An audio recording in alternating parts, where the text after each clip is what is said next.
Right, okay, so let's just get into this. So this is the game that I'm playing. It's called Supremacy 1914. It's a great game. It's basically a long-term game which you play. Games can last anything from like 25 or 30 days up to something like, month, 2 months, 3 months, depending on how many players are inside of the game.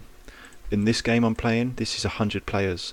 So there's 100 people playing on this server, on this game. It's pretty much the entire world, which is, just for context, I'm going to show you the other two games that I'm playing. The next game, which is 31 players, and this covers north of Africa, all of Europe, up here into the USSR sort of area, and some of the Americas as well. Players, and then you come down to 10 players, and you get into this territory of just Europe and a bit of Africa. Is that Africa? Yeah, a bit of Africa, and that's about it really. There's no Americas. So essentially the way that you win is by having a certain amount of power point, or you can get the points as part of a coalition. That's what I'm part of here. Coalition, so African Empire, United Kingdom, Axis Alliance. I'm part of the United Kingdom. My coalition covers England, Ireland, Norway, which is there, Russian Siberia, up there, and Arabia down there.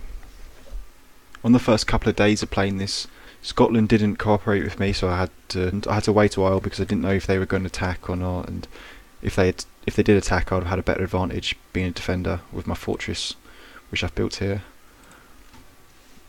But it became apparent that they're not going to attack, so this is why I've sent my troops around Scotland last night and taken it. The benefit of me being here on the United Kingdom is that it's very small, so that was really, I could do that in like a couple of hours. It took me like 6 hours at most to take all of to get through Scotland. If I move these troops from the top there down to 2 hours to travel the entire length of Scotland, so yeah. I need to take out Edinburgh soon, but that's a whole nother story. So this game I'm trying to do mostly through diplomatic efforts. So I've got Ireland there going through Europe, got Norway here coming down into Europe, and really what I'm hoping is, for me, is that all these guys here, 1, 2, 3, 4, they can basically conquer entire of Europe. Some of the big hurdles are going to be, here we've got the Axis Alliance, which is another coalition, and then down here we've got an African coalition.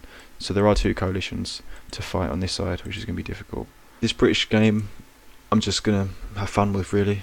I just hope the coalition, it would really piss me off if the coalition breaks apart. I don't know why it would, especially not now. It's like, what's the point?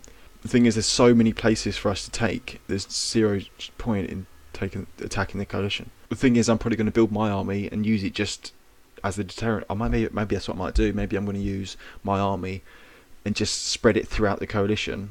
If once we join up, hopefully, we've got we've got quite far to go really, but that's not too far. 2 nations, 1 nation, like 1 nation. That's not actually that bad. We're like all 2 nations apart there. We've got to get through.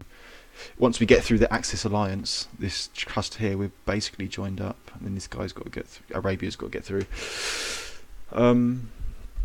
Yeah, maybe I can more just lay my army throughout the coalition, defending, while the rest of the coalition just concentrate purely on attacks and just grow the coalition.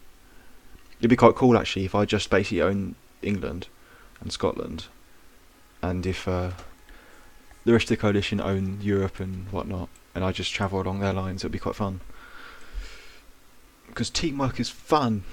Okay, so this is probably this is a game I'm looking at as the long term. I'm hoping this game goes on for like over a month. I'm hoping we can stick on this for a long time.